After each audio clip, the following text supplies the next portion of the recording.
नमस्कार। उत्तराखंड एक्सप्रेस के इस वक्त के बुलेटिन के साथ मैं हूं अनुपम। प्रदेश की हर छोटी बड़ी खबरों को लेकर के उत्तराखंड में आई आपदा के बाद लगातार सीएम सभी जिलों का दौरा कर रहे हैं और अधिकारियों को जरूरी दिशा निर्देश दे रहे हैं। आज पुष्कर, दामी, चमोली और पौड़ी के दौरे पर रहेंगे। इस दौरान डुंडी गांव में लापता लोगों के परिजनों से मुलाकात करेंगे। सीएम गोपेश्वर में जिले के अधिकारियों के साथ मीटिंग करेंगे और आपदा से हुए नुकसान की जानकारी लेंगे। वहीं बीजेपी के प्रदेश अध्यक्ष मदन कौशिक भी 2 दिनों के दौरे पर कुमाऊं में रहेंगे।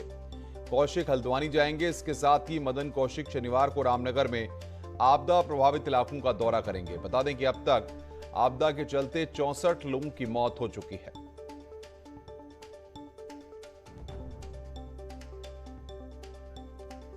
तो सीएम का चमोली और पौड़ी का दौरा है। लापता लोगों के परिजनों से आज सीएम दामी मुलाकात करेंगे। गोपेश्वर में अफसरों के साथ यहां पर मुख्यमंत्री बैठक करेंगे। आपदाग्रस्त इलाकों का मदन कौशिक भी दौरा करेंगे। वहीं सीएम पुष्कर सिंह धामी ने सभी मंत्रियों को लेटर लिखा है और प्रभारी मंत्रियों को जिलों का दौरा करने के लिए कहा गया है। सीएम ने कहा है कि आपदा वाले जिलों का निरीक्षण करें और उसकी समीक्षा भी करें। सीएम ने मंत्रियों को कहा है जिले के अफसरों के साथ मीटिंग भी करें। सीएम ने निर्देश दिया है कि सभी जरूरतमंदों तक मदद पहुंचे। इससे पहले कल खुद सीएम दामी आपदा प्रभावित इलाकों तक पहुंचे थे।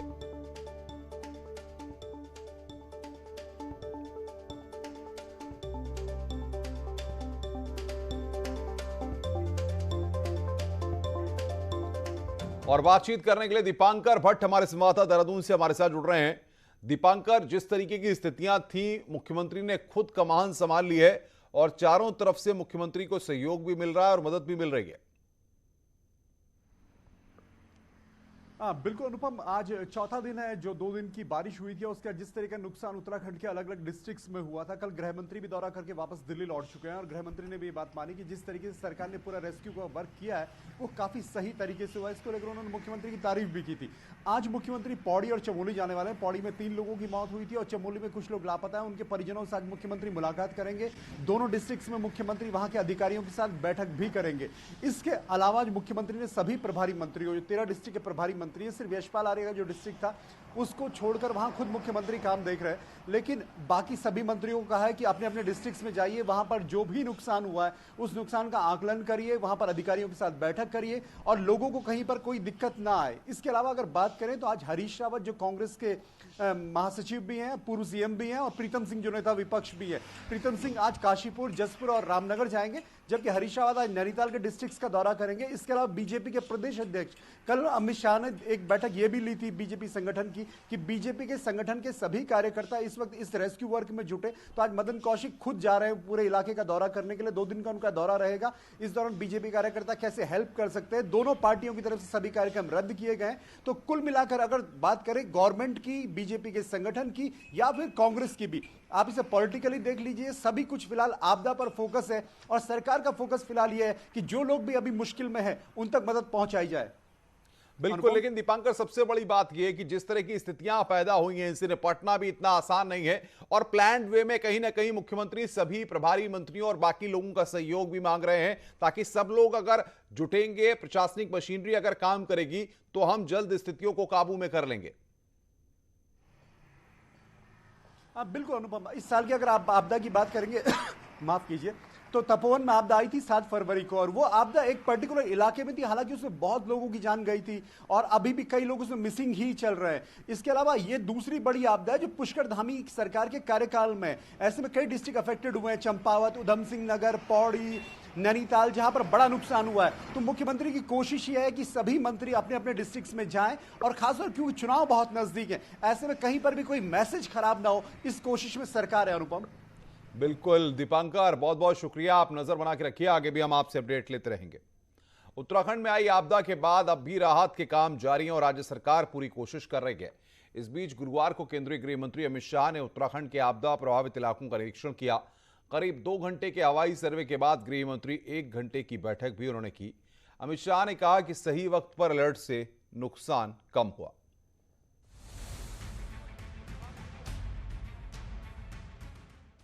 2 दिन की भारी बारिश ने उत्तराखंड में 60 से ज्यादा लोगों की जान ले ली। खासतौर पर नैनीताल, उधम सिंह नगर, चंपावत में नुकसान ज्यादा हुआ। गुरुवार को गृह मंत्री अमित शाह ने खुद आपदा प्रभावित इलाके का हवाई निरीक्षण किया। 2 घंटे के निरीक्षण में अमित शाह ने देवप्रयाग, पौड़ी, रामनगर, रामगढ़, हल्द्वानी और रुद्रपुर का हवाई सर्वे किया। इस दौरान सीएम धामी, नैनीताल सांसद अजय भट्ट, राज्यसभा सांसद अनिल बलूनी, मंत्री धन सिंह, चीफ सेक्रेटरी उनके साथ रहे। वहीं जौलीग्रांट एयरपोर्ट पहुंचकर गृह मंत्री ने सीएम के साथ अफसरों की मीटिंग ली और कहा कि रेस्क्यू ऑपरेशन चल रहा है, केंद्र सरकार साथ है और केंद्र की तरफ से वक्त पर मिले मौसम के अलर्ट ने बड़े नुकसान से बचा दिया। लगभग 2 घंटे के निरीक्षण में ढेर सारी चीजें देखने को मिली जो यहाँ पर तबाही हुई है। कम से कम जान हानि बहुत कम मात्रा में हुई। गृह मंत्री ने कहा कि एनडीआरएफ, एसडीआरएफ, सेना के हेलीकॉप्टर और पुलिस के जवान लगातार काम में जुटे हुए हैं। वहीं केंद्र के जॉइंट सेक्रेटरी नुकसान के आकलन पर रिपोर्ट देंगे, जबकि केंद्र की तरफ से हाल ही में आपदा के लिए 250 करोड़ रुपए दिए गए हैं। 16 तारीख को लगभग 2:30-3 बजे ही भारत सरकार की ओर से चेतावनी मिल गई। 24 घंटा पहले चेतावनी मिलने के कारण मुख्यमंत्री जी ने तुरंत ही चीफ सेक्रेटरी से बात करी। वो दौरे पर थे, वो भी लौट कर आए और सभी कलेक्टर, एसडीआरएफ, एनडीआरएफ, आईटीबीपी, सेना, वायुसेना सभी को अलर्ट भेजने के कारण बहुत सारा नुकसान रोका गया है।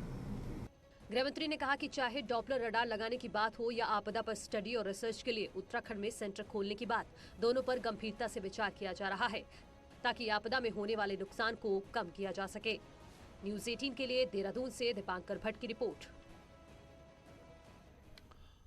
सीएम पुष्कर सिंह धामी ने आपदा में मदद के लिए पीएम मोदी, गृह मंत्री अमित शाह के साथ ही उत्तर प्रदेश के सीएम योगी आदित्यनाथ, हरियाणा और गुजरात के साथ हिमाचल प्रदेश के सीएम को भी धन्यवाद दिया है।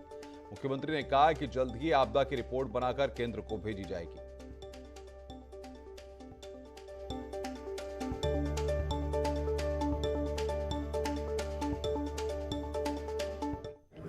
उनका भी धन्यवाद करता हूँ, माननीय योगी जी का भी धन्यवाद करता हूँ और साथ में हमारे हरियाणा के मुख्यमंत्री जी का धन्यवाद करता हूँ। साथ में हमारे गुजरात के मुख्यमंत्री जी ने भी हमको कहा है कि हर संभव सहायता के लिए आगे हैं। हिमाचल प्रदेश के मुख्यमंत्री जी ने भी हमको सहायता के लिए कहा है। माननीय प्रधानमंत्री जी स्वयं इस आपदा को स्वयं देख रहे हैं और लगातार हमारे मनोबल को बढ़ा रहे हैं। इसके साथ साथ अति संवेदनशील होकर माननीय गृह मंत्री जी कल रात को 1:30 बजे यहाँ पहुँचे। आज पूरे दिन भर उन्होंने एरियल सर्वे किया, सभी जगह का जो है उन्होंने देखा, आकलन किया है। हम जल्दी क्षतिपूर्ति का भी आकलन कर रहे हैं। सब जिलों से हमने रिपोर्टें मंगवाई है। केंद्रीय गृह और सहकारिता मंत्री, आपको बता दें कि अमित शाह का आज जन्मदिन है। सीएम योगी ने ट्वीट कर उन्हें जन्मदिन की बधाई दी है। इसके साथ ही उन्होंने अमित शाह के स्वस्थ और लंबे जीवन की कामना की है।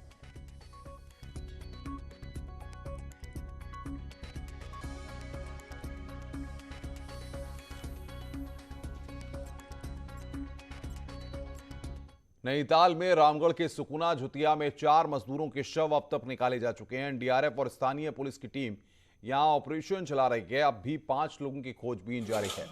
हालांकि प्रशासन आज की रेस्क्यू पूरा होने की बात कर रहा है। वहीं आज राहत कार्यों के दौरान एक घायल की तबीयत ज्यादा बिगड़ गई, जिसे एयरलिफ्ट किया गया है।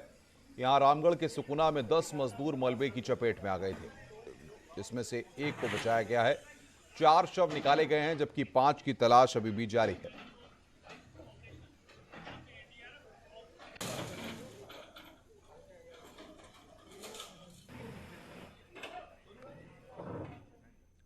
आपदा में नैनीताल जिले में अब तक 120 करोड़ से ज्यादा का नुकसान हुआ है। जिला प्रशासन ने प्रारंभिक नुकसान का आकलन बनाकर सरकार को भेज दिया है। नैनीताल के रामगढ़ और कैंचीधाम, खैरना और उखलकांडा धारी में आपदा ने भारी तबाही मचाई है। इसमें सड़क, सिंचाई, नहर, पेयजल, खेत बगान के साथ राजकीय परिसंपत्तियों का खासा नुकसान हुआ है। जिलाधिकारी ने कहा कि मौसम अब साफ हुआ है और अब पुनर्निर्माण का काम होना है। उसको पूरा करना चुनौती से कम नहीं है।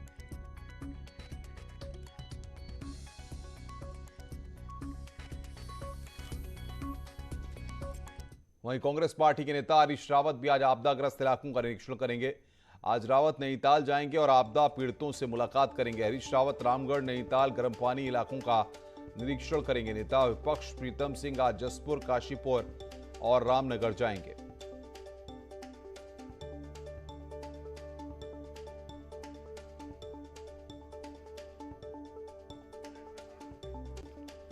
विकासनगर में एक बड़ा हादसा हो गया। यहां पर एक ऑल्टो कार खाई में जा गई, जिससे 5 लोगों की मौत हो गई है, जबकि कार सवार एक लड़की घायल हो गई। मृतकों के शव त्यूणी के प्राथमिक स्वास्थ्य केंद्र लाए गए हैं।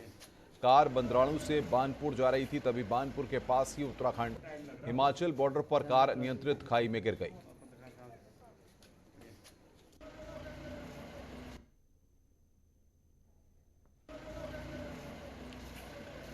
आगे बढ़ते हैं। लंबे समय से पुलिस जवानों की 4600 ग्रेड पे की मांग पर सीएम पुष्कर सिंह धामी ने मुहर लगा दी है। देहरादून की पुलिस लाइन में आयोजित पुलिस स्मृति दिवस के मौके पर सीएम ने इसकी घोषणा की। पुलिस स्मृति दिवस के कार्यक्रम में मुख्यमंत्री पुष्कर सिंह धामी ने शहीद पुलिस जवानों को श्रद्धांजलि दी। इस मौके पर उत्तराखंड में शहीद हुए जवानों के परिजनों को भी सम्मानित किया गया। आपको बता दें कि लंबे समय से साल 2001 बैच के कांस्टेबल के परिजन 4600 का ग्रेड पे को लेकर आंदोलन कर रहे थे।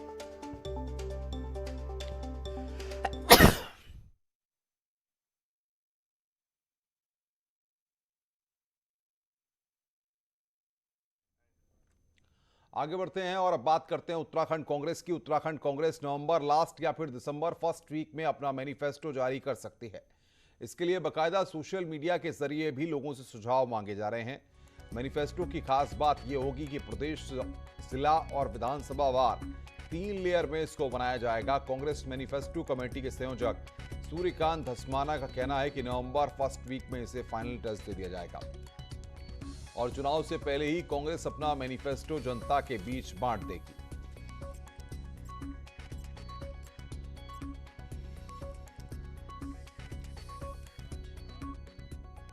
खबरें और भी हैं, फिलहाल रुक रहे हैं एक ब्रेक के लिए। ब्रेक के बाद जल्द हाजिर होते हैं।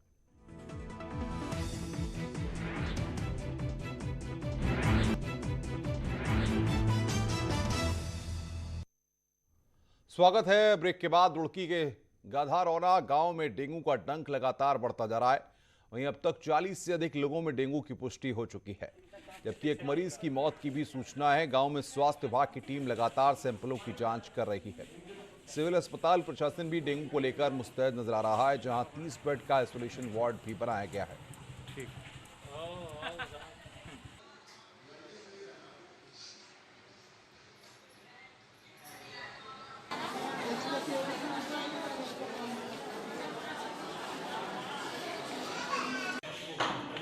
प्रशासन के द्वारा हमें कल सूचित किया गया था कि काफ़ी संख्या में मरीज वहाँ से यहाँ भेजे जा रहे हैं, लेकिन जब पूरे दिन टीम वहाँ सबका एग्जामिन किया गया तो मात्र 3 मरीज कल शाम को, 3 मरीज रात में, टोटल 6 मरीज को यहाँ पर शिफ्ट किया गया है। हमारे पास लगभग 30 बेड हम लोगों ने मच्छरदानी लगाकर। टिहरी झील में कोविड नियमों की अनदेखी की जा रही है और पर्यटन विभाग सहित बोटिंग व्यवसायियों की लापरवाही भारी पड़ सकती है। दूर दराज से आने से टिहरी झील पहुंचने वाले पर्यटकों की न तो कोविड रिपोर्ट चेक की जा रही है और न ही मास सैनिटाइजेशन किया जा रहा है। टिहरी झील बोटिंग पॉइंट पर खुलेआम कोविड नियमों को ताक पर रखकर बोटिंग कराई जा रही है और बोट व्यवसायियों का कहना है कि यह काम प्रशासन का है और एंट्री पॉइंट पर ही पर्यटकों की चेकिंग की चली जाएगी। वहीं पर्यटन विभाग के अधिकारी कार्रवाई करने की बात कह रहे हैं। कि मास्क तो हमने आप देख लीजिए जगह जगह मास्क के बोर्ड लगा रखे हैं कि मास्क जरूरी है, 2 गज की दूरी, मास्क जरूरी है, ये हर कुछ कर रखा है। अभी इतना कस्टमर आता है कि हर किसी को कहाँ पे बताना है। ये तो बॉर्डर में जहाँ पे चेकिंग हो रही है वहीं पे ये सारे नियम यूटिलाइज हो जाने चाहिए। किसी भी तरह की नियमों का उल्लंघन होता है तो बोटिंग व्यवसायिक का लाइसेंस निरस्त किया जाएगा, उस पर वैधानिक कार्रवाई की जाएगी। उत्तर प्रदेश में प्रियंका गांधी ने विधानसभा चुनाव में 40% टिकट महिलाओं को देने का ऐलान किया, तो उत्तराखंड में बीजेपी ने सभी 70 विधानसभाओं में चुनाव प्रभारियों के साथ महिला सह प्रभारी नियुक्त करने का फैसला किया है।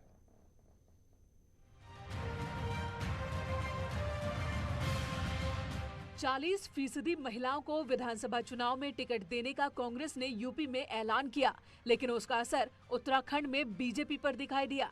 उत्तराखंड बीजेपी ने सभी 70 विधानसभाओं में 2 महीने पहले ही पार्टी के सीनियर लीडर्स को चुनाव प्रभारी बनाकर भेज दिया था, लेकिन पार्टी ने अब अचानक अपनी रणनीति में बदलाव कर दिया। बीजेपी अब सभी 70 विधानसभाओं में एक चुनाव सह प्रभारी भी तैनात करने जा रही है।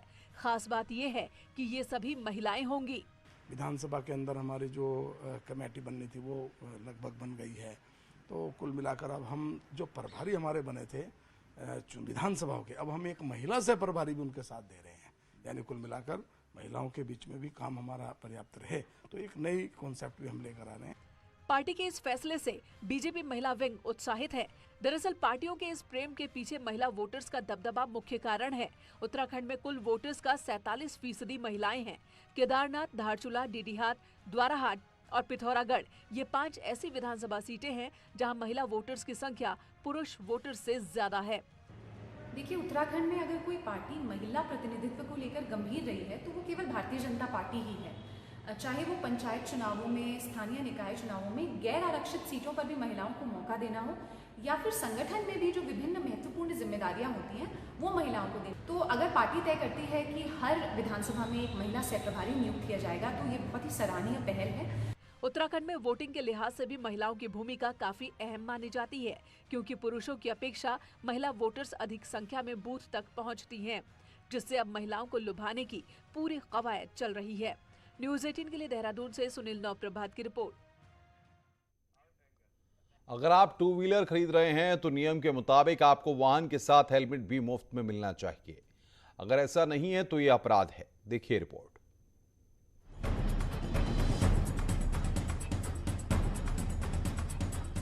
देश में हर साल सैकड़ों दोपहिया वाहन चालकों की सड़क हादसों में मौत हो जाती है। इसकी बड़ी वजह वाहन चालकों द्वारा हेलमेट ना लगाना होता है।